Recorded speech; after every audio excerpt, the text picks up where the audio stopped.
Bonjour. Hello. Peut-être on peut ouvrir l'Écriture pour la lecture ce matin. Luc chapitre 20. Luc chapitre 20.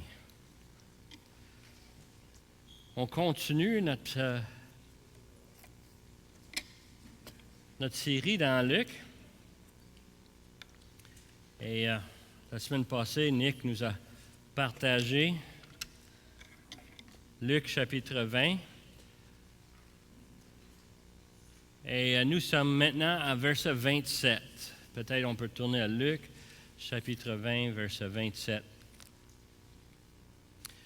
Ce qui est fascinant dans ces lectures, c'est qu'on constate comment est-ce que le Seigneur est capable de répondre à des questions. Et je trouve ça vraiment impressionnant. De ma part, je suis vraiment rassasié lorsque je sais que mon Sauveur a les réponses à toutes les questions.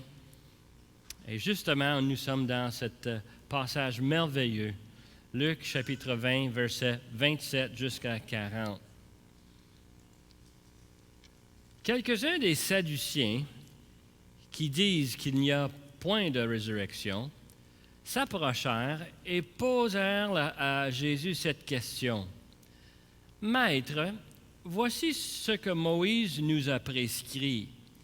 Si le frère de quelqu'un meurt ayant une femme sans avoir d'enfant, son frère l'épousera la femme et suscitera une postérité à son frère. Or, il y avait 7 frères. Le premier se mariera et mourut sans enfant. Le second et le troisième l'épousèrent la veuve. Il en fut de même de toutes les 7, qui moururent sans laisser d'enfant. Enfin, la femme mourut aussi à la résurrection. Duquel d'entre eux sera-t-elle dont la femme? Car les 7 l'ont eue pour femme.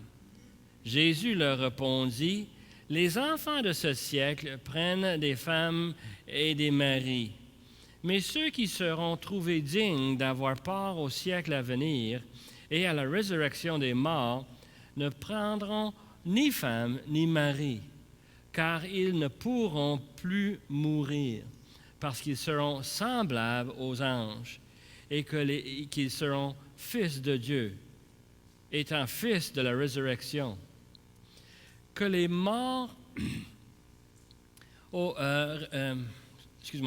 verset 37, que les morts ressuscitent, c'est ce que Moïse a fait connaître quand, à propos du buisson, il appelle le Seigneur de Dieu d'Abraham, de Dieu d'Isaac et le Dieu de Jacob. Or, Dieu n'est pas Dieu des morts, mais des vivants, car pour lui, tous sont vivants. » Quelques-uns des scribes prenaient la parole et dirent, « Maître, tu as bien parlé. » Et ils n'osent plus lui faire aucune question. Courbons-nous. Père éternel, on te remercie pour ta parole qui est là devant nous, pour nous instruire, pour nous informer, mais surtout, Seigneur, pour te donner gloire à toi. Et Seigneur, nous te remercions pour le fait que nous sommes ici ce matin, que tu permets qu'on puisse entendre ta parole encore une fois. Et Seigneur, on veut que tu ouvres nos cœurs, ouvre nos yeux, nos oreilles, pour qu'on puisse saisir la vérité qui se trouve ici. Nous demandons ces choses par le beau nom de Jésus, notre Sauveur. Amen. Quand même un passage un peu drôle, n'est-ce pas? Il me semble que parmi toutes les questions qu'on pourra poser à notre Seigneur Jésus, on pourrait choisir d'autres choses que ça. Mais ce n'est pas le cas. Le Seigneur l'a placé ici spécifiquement pour nous, qu'on puisse le lire. C'est la dernière semaine de la vie terrestre de notre Seigneur Jésus. On a vu avec Benoît l'entrée triomphale de notre Seigneur à Jérusalem. On a vu comment est-ce qu'il a nettoyé le temple, il a enlevé tout ce commerce pour le rendre un lieu de prière, un lieu d'adoration. Et maintenant, on est rendu à le milieu de la semaine. On est mercredi.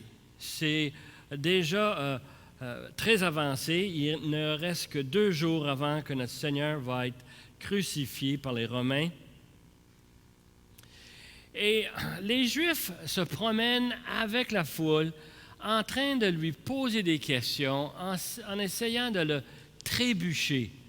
Des questions pièges. Ils veulent le discréditer devant le peuple, que le monde réalise que Jésus n'est pas un grand leader, mais il est simplement un bonhomme qui vient de Galilée avec des vœux pieux, mais incapable de rien faire, pas capable de répondre à des questions complexes de la vie. C'est ça qu'ils souhaitent. Et ils posent des questions, et la semaine passée, on a vu la question sur les taxes. Est-ce qu'on devrait donner des taxes à César? Et on a vu cette question, en fin de compte, qui était posée pour essayer de faire trébucher le Seigneur par rapport à la loi romaine. Évidemment, si on ne peut pas le discréditer devant le peuple, au moins on peut le mettre dans l'eau chaude avec César, avec Rome, et eux autres vont le prendre comme prisonnier, ils vont l'enlever. Et ils cherchent à trouver une excuse pour l'arrêter. Et Nicolas nous l'a bien présenté, comment une question où ce que Jésus avait la réponse bien comme il faut. Vous vous souvenez? On donne à César ce qui est à César, mais à Dieu ce qui est à Dieu. Et il a donné vraiment une réponse qui réglait le cas. Mais il faut comprendre qu'ils sont poussés par une motivation égoïste. Et ces Juifs posent des questions parce qu'ils veulent se débarrasser de Jésus, de n'importe quelle façon, si possible. Et le problème en grand, c'est que nous, on regarde cette histoire comme étant une histoire archaïque, une histoire qui s'est passée il y a longtemps. C'est une situation qui était radicalement différente que chez nous. Ils n'ont pas la technologie, ils n'ont pas l'éducation, ils n'ont pas toutes les mécaniques qu'on a aujourd'hui. Et on pense que c'est quelque chose de complètement ridicule de recevoir des questions comme Jésus recevait. Mais notre problème en grand, c'est que nous vivons un temps qui est différent. Nous sommes dans le 21e siècle, nous vivons un temps où on a un système de gouvernement démocratique. On n'a pas la tyrannie comme les autres ils vivaient sous César. Mais la réalité, c'est que les Juifs habitaient une société complètement différente, qui leur rendait même différent que les Romains. Ils étaient dans une société qu'on appelle théocratique. Le chef de leur État, c'était Dieu. Et leur système religieux était intégré avec leur système politique. Et alors, ceux qui contrôlent l'adoration de Dieu contrôlent le pays et le peuple. Et cette notion d'avoir des gens qui étaient en charge était très, très bien compris de la part du peuple juif. Ils savaient très bien que Rome les avait conquéris, mais ils avaient laissé le gouvernement des Juifs par des Juifs en ce temps-là. Et eux autres, ces gens qui dirigeaient, comprenaient très, très bien l'enjeu.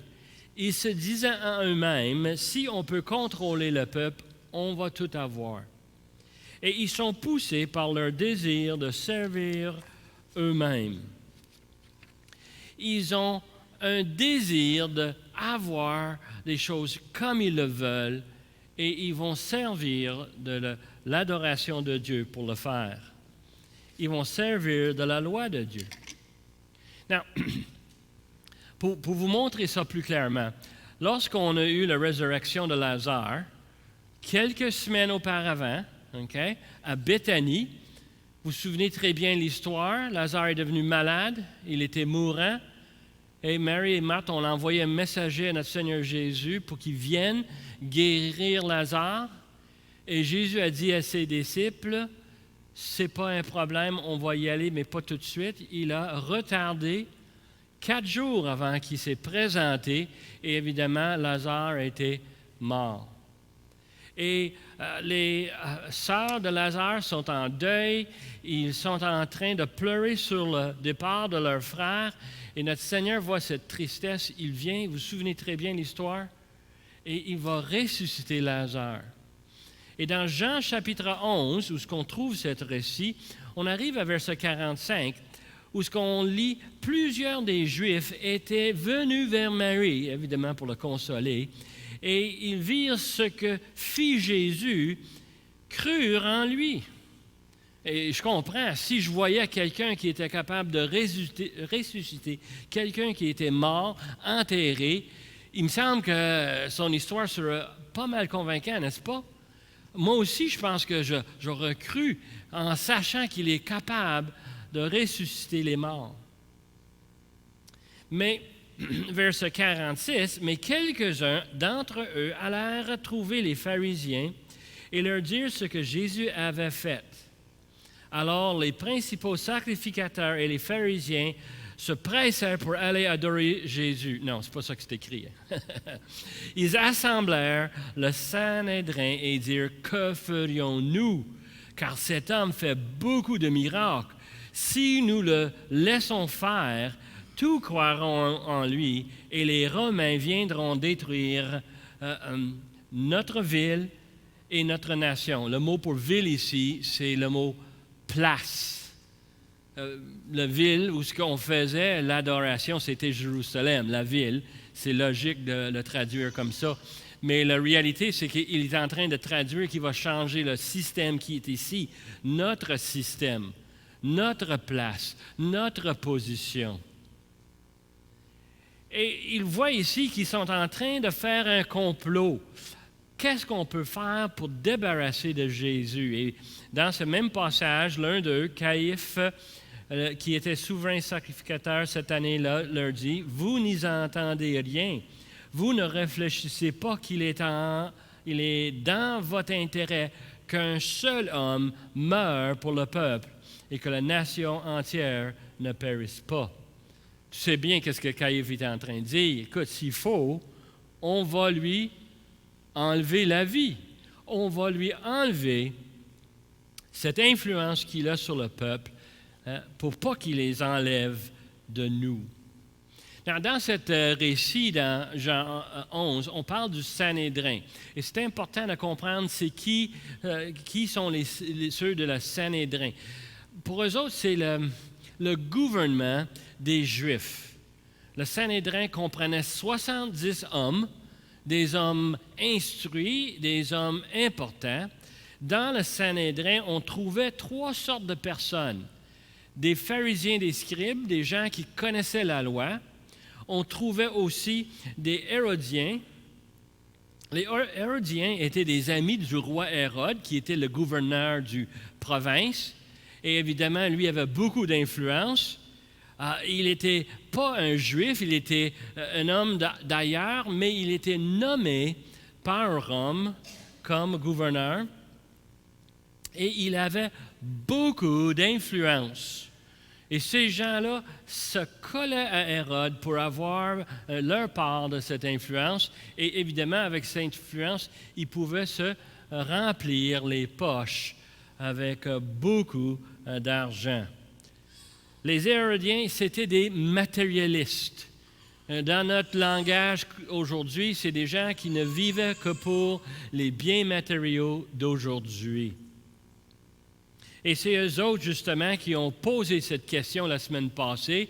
Est-ce qu'on devrait payer de l'argent en taxes à César? Parce qu'ils savaient très bien que s'ils pouvaient stimuler le peuple à haïr Rome pour les taxes, ils pouvaient arrêter Jésus comme influence révolutionnaire. Et s'il y avait quelque chose qu'on ne pouvait pas tolérer de la part de Rome, c'est quelqu'un qui sèmait la révolte.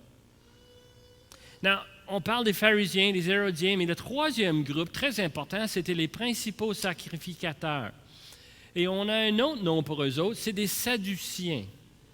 Et les Sadduciens, c'était une autre secte de la religion juive. Une autre secte comme on a parmi les chrétiens, on a les baptistes évangéliques, on a aussi d'autres chrétiens qui sont dans d'autres dénominations. qu'ils ont des croyances légèrement différentes. Et quand on regarde les principaux sacrificateurs, les Sadduciens, comme on les appelle, eux autres, ils croyaient dans la loi de Dieu qui se trouvait dans les premiers 5 chapitres, les 5 livres de la parole de Dieu, le Pentateuque. Genèse, Exode, Nôme, Lévitique et Deutéronome. Les 5 lois, la balance, ils s'en foutaient. Si ça ne se trouvait pas dans les premiers 5 livres, bien, on n'a pas besoin de suivre cela. Et alors, eux autres, ils se mettaient vraiment fixés sur la loi mosaïque et sur l'obéissance.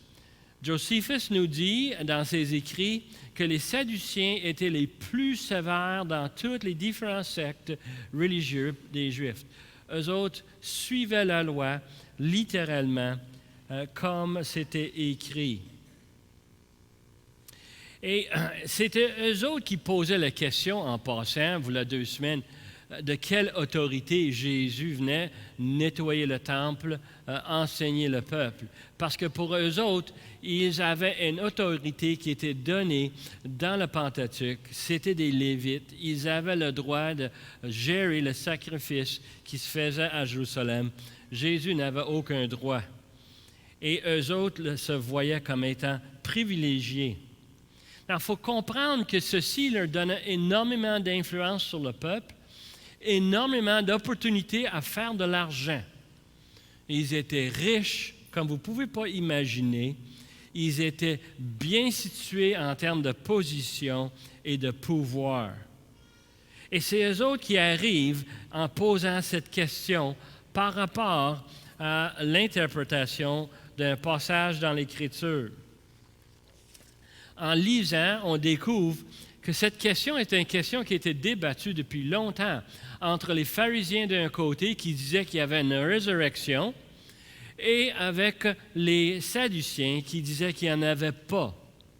Les Sadduciens disaient qu'il n'y en avait pas de résurrection parce qu'eux autres, dans le Pentateuque, ils ne trouvent aucune référence à une résurrection littérale. Mais les pharisiens, eux autres, ils croyaient dans toutes les Écritures et ils croyaient qu'il y avait une résurrection. Et c'est devenu un débat intense parmi les rabbins. Les pharisiens croyaient dans l'Ancien Testament, dans le Pentateuque, mais dans tous les autres textes. Mais en plus, ils croyaient dans la tradition orale des rabbins qui était écrite et qui était transmise oralement par les enseignants aux Juifs. Alors, cette notion, les rabbins, eux autres, avaient débattu, c'était quoi la résurrection? Et il faut comprendre qu'eux autres ont vraiment travaillé le sujet pour en déterminer toute une philosophie très détaillée. La question qui se posait entre eux, les rabbins, c'était dans la résurrection, qu'est-ce qu'on va avoir l'air après la résurrection? Et ceux qui sont débattus depuis des centaines d'années, c'est qu'ils sont arrivés à une conclusion que la résurrection, on va être pareil comme quand on est mort. Le jour qu'on meurt, on est amené à la résurrection tel que nous sommes. Si vous êtes enfant et vous décédez, vous êtes ressuscité comme un enfant. Si vous êtes un adulte, vous êtes ressuscité comme un adulte. Si vous n'êtes pas si jeune, si vous êtes plus âgé, devine quoi? Vous revenez comme quelqu'un de très âgé. Et quand on est mort avec nos faiblesses et on est ressuscité avec nos faiblesses. Ça a pris beaucoup de temps pour arriver à cette philosophie, à savoir que si quelqu'un avait un handicap, il va être ressuscité avec l'handicap. Et la question qu'on se posait, pour vous montrer comment ridicule ça devenait, quand je vais ressusciter, quel linge que je vais porter? Moi, écoute, je ne veux pas apparaître devant le Seigneur dans mes jeans et un T-shirt. Je veux que quand... Et alors, quand on m'enterrait dans de linge propre, le plus beau que j'avais, parce que c'est ça que je vais porter lorsque je vais être ressuscité. Tellement que les débats étaient ridicules. Et les Sadduciens qui ne croyaient pas dans qui ne croyaient pas dans la résurrection, eux autres, ils trouvaient ça tellement ridicule de voir les pharisiens le débattre qu'eux autres moquaient de eux. Et cette question ici qu'on trouve, c'est une continuation de cette moquerie. Il place Jésus à trancher entre la théologie des pharisiens, oui, il y a une résurrection, et entre les Sadduciens qui disent qu'il n'y en a pas. Et il faut comprendre un peu pourquoi les Sadduciens pensaient comme ils pensaient. Ils croyaient qu'il n'y avait pas de résurrection, alors il n'y a pas de conséquences pour la façon qu'on vit aujourd'hui. Un pharisien, lui, avait hâte à la résurrection. Tout tournait autour de la résurrection. Alors, il vivait une vie le plus simple possible pour se placer le plus haut possible parce qu'en faisant comme ça, il était pour être ressuscité en haut de la tas. Il était pour se placer bien, mais les Sadduciens ont dit, on n'en veut pas de ça. On ne veut pas des conséquences pour comment est-ce qu'on vit. On veut vivre comme aujourd'hui, ça nous plaît. On va suivre la loi de Moïse, on va se griller les poches, on va être riche, on va avoir le pouvoir, et nous, on va vivre comme ça parce qu'il n'y a pas de demain. On parle d'un temps qui était il y a 2000 ans, mais il me semble que j'entends ça souvent aujourd'hui, non? Combien de personnes qu'on connaît qui ne pensent même pas à la mort, qui ne pensent même pas à la vie après la mort? Combien de personnes qui tournent autour de nous n'ont aucune espérance après la mort? Ils s'en foutent et ils vont souffrir un jugement écœurant, un jugement affreux, simplement parce qu'ils négligent le problème le plus important dans toute l'humanité. Qu'est-ce qui arrive après la mort? Combien de fois est-ce qu'on a témoigné? Moi, je pense à notre frère, M. Aaron, qui est ici, qui a cogné les portes. Et combien de fois que j'imagine qu'il a posé la question, « Qu'est-ce que vous êtes pour faire après la mort? » C'est-tu pas une bonne question, ça? Pour un enfant de Dieu, c'est une question importante. Et nous, on réalise très bien que ces Sadduciens, il manque le bateau. Il manque le bateau avec cette inquiétude qui n'est pas là. Ils trouvent tous les arguments des pharisiens ridicules. Et il se trouvait souvent dans les disputes. Un exemple, juste pour vous donner, est-ce que vous vous souvenez de votre lecture dans les Actes des Apôtres? Paul était arrêté dans le temple. Et c'est quoi la question que Paul dit lorsqu'il se prononce, lorsqu'il déclare? Il dit, « Moi, je crois dans la résurrection. » Et il sait très bien que le chicane va pogner dans le temple parce que les sacrificateurs sont là, ne croyant pas à la résurrection, et les pharisiens qui sont là pour l'attraper, et les autres, ils croient dans la résurrection. Et pouf, on a déjà un combat qui se fait entre les sacrificateurs et les pharisiens, tellement qu'ils ne se voyaient pas sur ce sujet. Alors, tu peux voir le petit sourire qu'ils ont sur les lèvres lorsqu'ils posent cette question à notre Seigneur Jésus. Les pharisiens croyaient dans la résurrection tellement qu'ils avaient développé une théorie de comment ça va se faire. Ils étaient convaincus que peu importe où un Juif est mort, il va se retrouver dans la résurrection dans la terre promise. Alors, ils avaient développé un système où ils croyaient qu'il y avait des tunnels en dessous de chaque cimetière, il y avait des tunnels qui se rendaient jusqu'en Israël. Et on enterre un Juif et son corps roule jusqu'en Israël. Et là, il y a un grand tas de cadavres, de morts en dessous d'Israël qui vont ressusciter un jour. Tu peux voir comment est-ce que les Sadduciens avaient du plaisir à moquer de ce concept de résurrection. Alors, tout cela vient à cette fameuse question qu'on trouve à verset 28 de chapitre 20. On commence avec une simple expression, « maître ». Et vous savez pourquoi ils posent cette geste, hein? Parce qu'eux autres, dans leur façon d'agir, dans leur façon de penser, c'est que si tu veux débarquer quelqu'un, tu vas le distraire. Tu vas lui donner un compliment qui va enfler son orgueil. Si on pouvait enfler l'orgueil de notre Seigneur Jésus, mission impossible.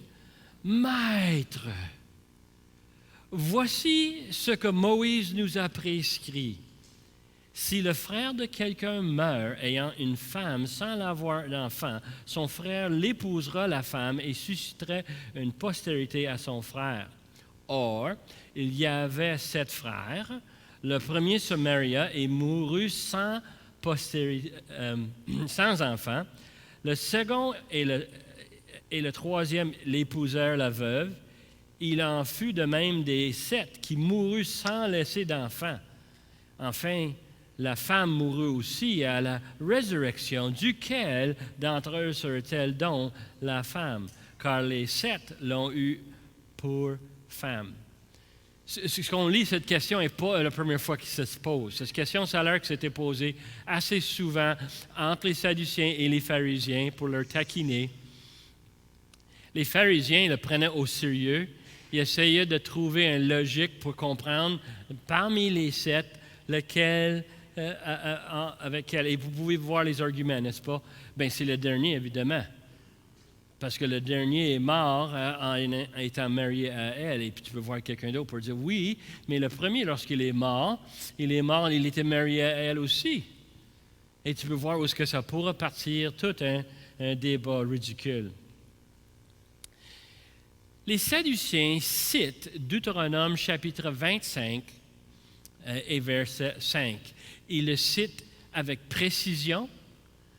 Et littéralement, c'était une loi qui était donnée, qui était suivie par le peuple juif. On a l'exemple de Boaz et Ruth. Ruth revient en Israël, elle revient à Bethléem, et puis elle est là et elle veut marier Boaz. Boaz veut le marier, mais il y a quelqu'un d'autre qui a le droit avant lui. Il faut aller négocier pour avoir le droit. Parce que justement, il avait la responsabilité de marier Ruth. On le voit dans Genèse 38, avant qu'on ait le Pentateuque. Judas avait un fils, Onan, qui avait une femme, Tamar. Il est mort. Son fils Er a eu une femme, Tamar. Et Onan, le deuxième, était supposé de le marier et il l'a refusé. Et tu vois un peu où ce que Dieu a enlevé la vie de Onan. C'était quelque chose qui était connu, qui était vécu. Et on voit très bien le problème ici. Le problème est compliqué parce qu'elle a été mariée pas une fois, mais 7 fois. Je ne sais pas vous autres, là, les hommes, moi un peu chauviniste, là, je me demande est-ce que je voudrais marier quelqu'un. Si c'était le cas, je pense que non. Écoute, il semble que tout le monde qui l'a marié meurt. Problème, n'est-ce pas? Et tu peux voir ici où on pose ça et la foule est en train de sourire parce que Jésus va répondre à une question qu'on sait tout est drôle, c'est ridicule. Côté divertissement. Mais les Sadduciens cherchaient justement à rendre Jésus ridicule et ils veulent le mettre dans le bain avec les pharisiens, avec toutes leurs histoires ridicules. Ils ne veulent pas que Jésus soit capable de répondre d'une façon intelligente, alors ils posent une question tellement tordue, ils trouvent ça difficile. Verset 34, Jésus leur répondit, « Les enfants de ce siècle prennent des femmes et des maris, mais ceux qui seront trouvés dignes d'avoir part au siècle à venir et à la résurrection des morts ne prendront ni femme ni mari. » Réponse simple, n'est-ce pas? Réponse simple de la part de Jésus, tellement simple. Oui, il y a une résurrection, mais après la résurrection, on n'a pas de mari et pas de femme. Boum, c'est fini. Mais la réalité, c'est que si on regarde cette réponse à cette question, c'est beaucoup plus complexe, beaucoup plus profond, beaucoup plus sérieux. Et le Seigneur profite de cette opportunité de donner des leçons très critiques pour n'importe qui veut entendre. La première leçon que je veux vous attirer, c'est qu'ils disent que les enfants de ce siècle.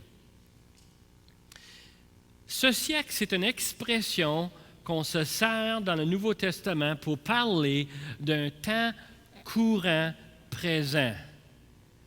On pourrait dire que c'est maintenant 11h30, le 16 août 2020. On peut le dire, ça c'est le siècle présent, mais c'est beaucoup plus que ça.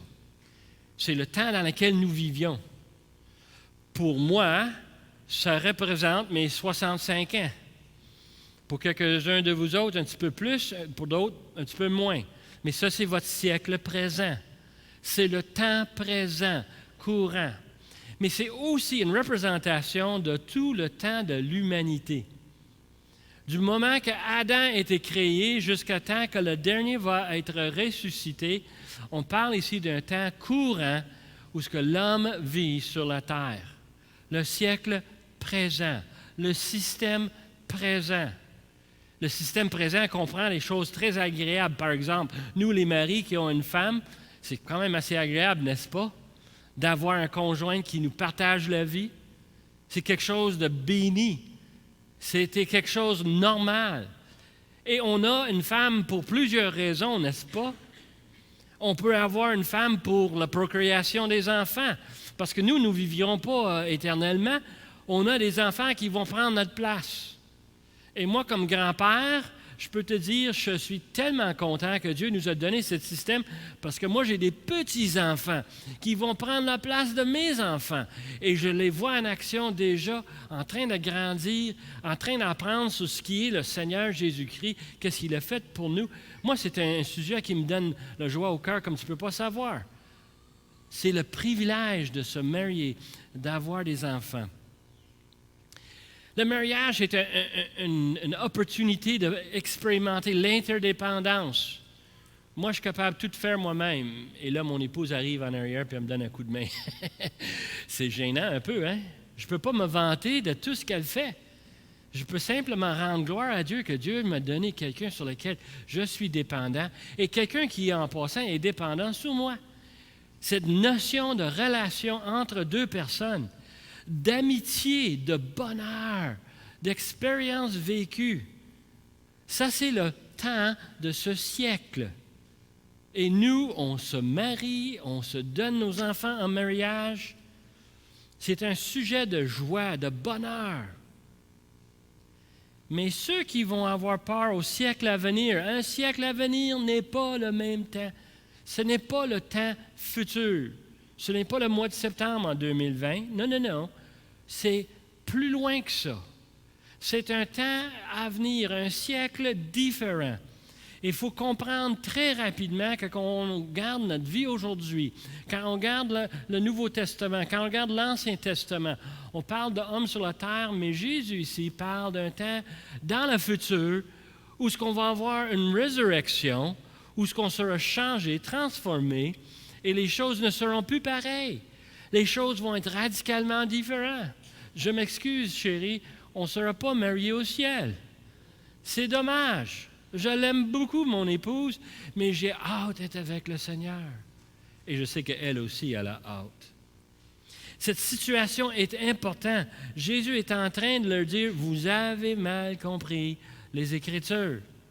Et il regarde la foule, et je suis sûr que Jésus regardait non seulement les Sadduciens, mais aussi les pharisiens. Et il disait, oui, c'est bien ridicule parce que vous avez pris la parole de Dieu puis vous l'avez tout tordu pour convenir à vous-même.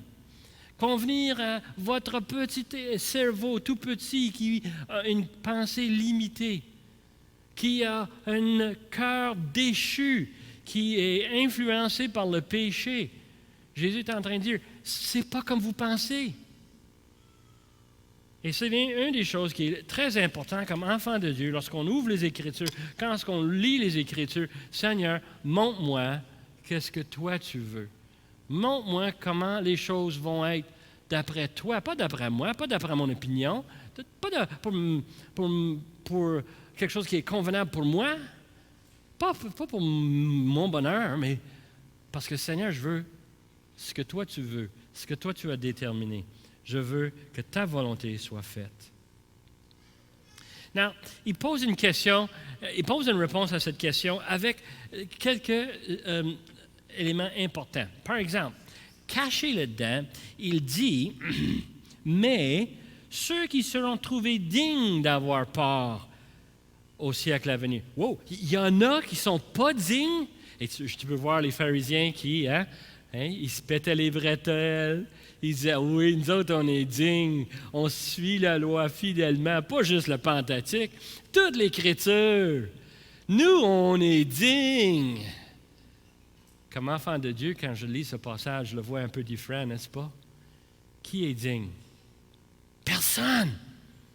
On est tous pécheurs. On a tous commis des péchés. Nous sommes tous coupables. Qui me rend digne? C'est le sacrifice de Jésus-Christ qui est mort sur le croix. C'est son sang qui a coulé, qui paye pour mes péchés. C'est lui qui va me rendre digne d'être ressuscité un jour. Et que j'ai hâte.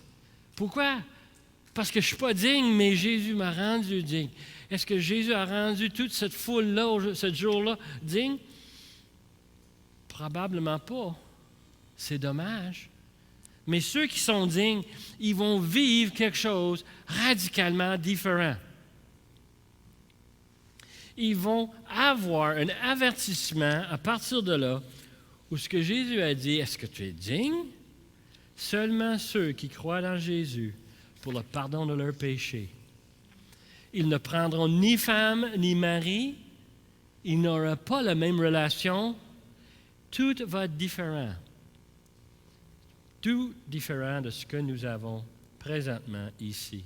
Verset 36. « Car ils ne pourront plus mourir parce qu'ils seront semblables aux anges et qu'ils seront fils de Dieu, étant fils de la résurrection. » Il donne un argument très essentiel.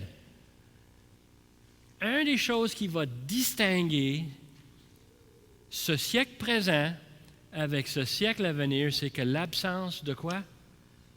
De mort. On ne va plus mourir.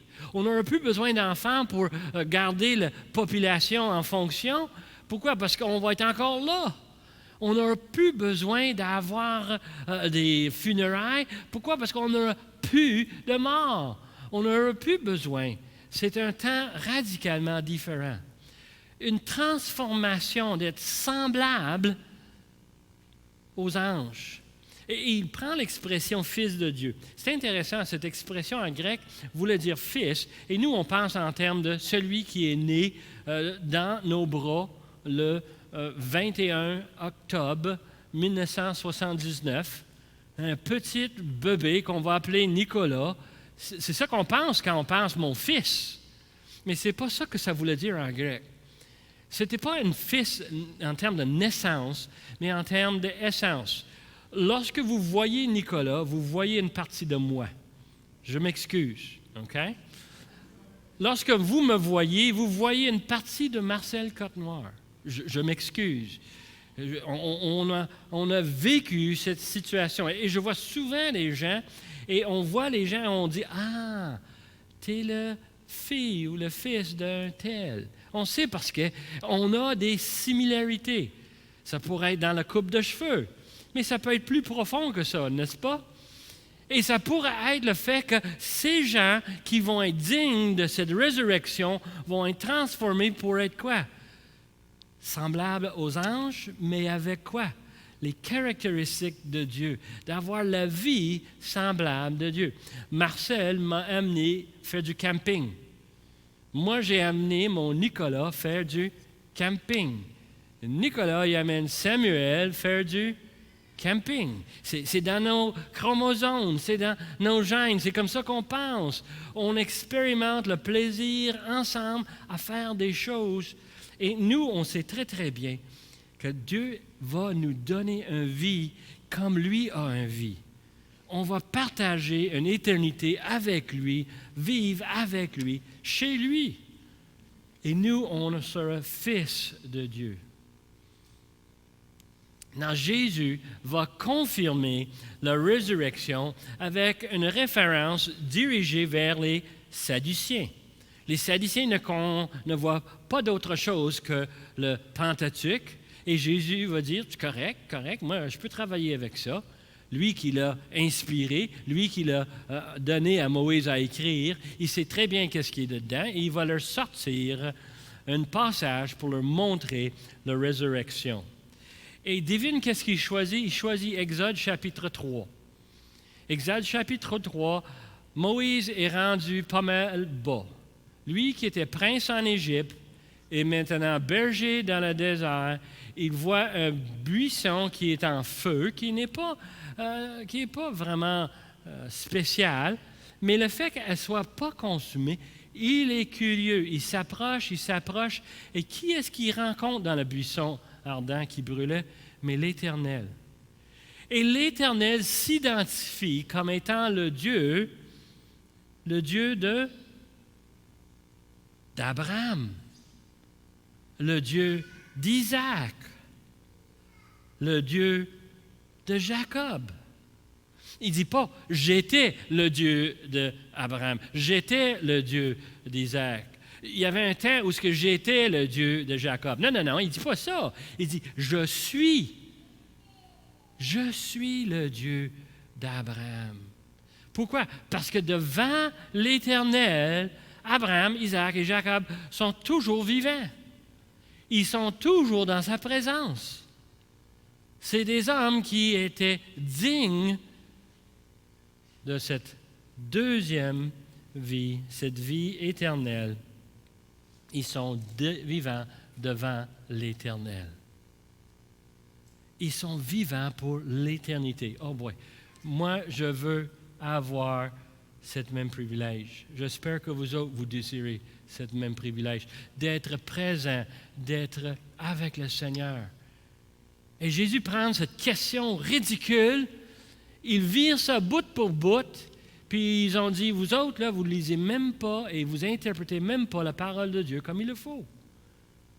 Il prend cette opportunité pour dire, pharisiens ou sadduciens, vous êtes dans l'erreur. Vous êtes trompés royalement. Il y a une résurrection et ce n'est pas comme vous pensez. Moi, je comprends très, très bien que ça va être une vie que je ne peux même pas imaginer aujourd'hui. Il y a des éléments qui sont révélés à travers les Écritures. J'ai hâte, mais je sais que c'est juste des petits aperçus. Ça ne représente pas ce qu'on va vivre dans cette résurrection. Bien, verset 39, on a la conclusion de notre passage où ce que quelques-uns des scribes prennent la parole disent « Maître, tu as bien parlé ». Et ce n'est pas juste un compliment. Ce n'est pas juste un compliment pour flatter Jésus. Non. Ils sont rendus à un point où ils commencent à réaliser il sait de quoi il parle. Il connaît les Écritures. Il est capable de bien répondre et bien placer les arguments où ce qui devrait être.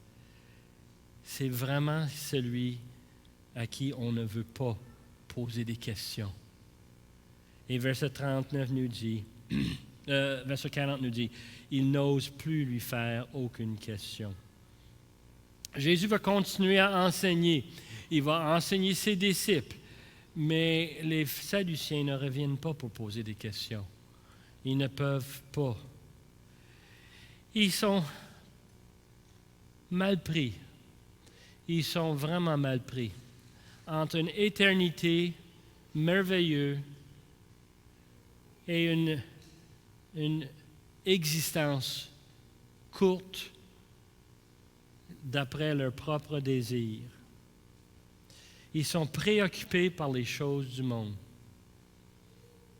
C'est drôle comme expression pour quelqu'un qui vivait là 2000 ans, n'est-ce pas?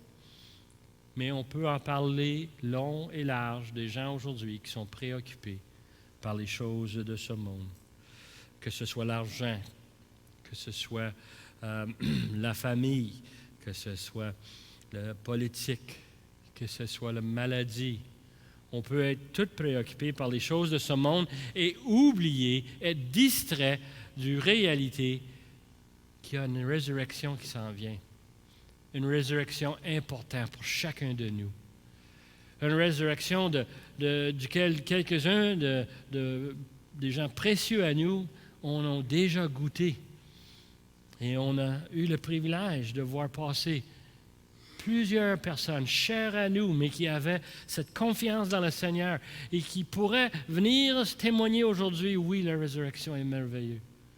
Nous, on est bénis, n'est-ce pas, d'avoir la parole qui nous informe, qui nous dise qu'il y a une vie éternelle après la mort, une vie sur laquelle on veut se trouver digne par le salut en Jésus-Christ.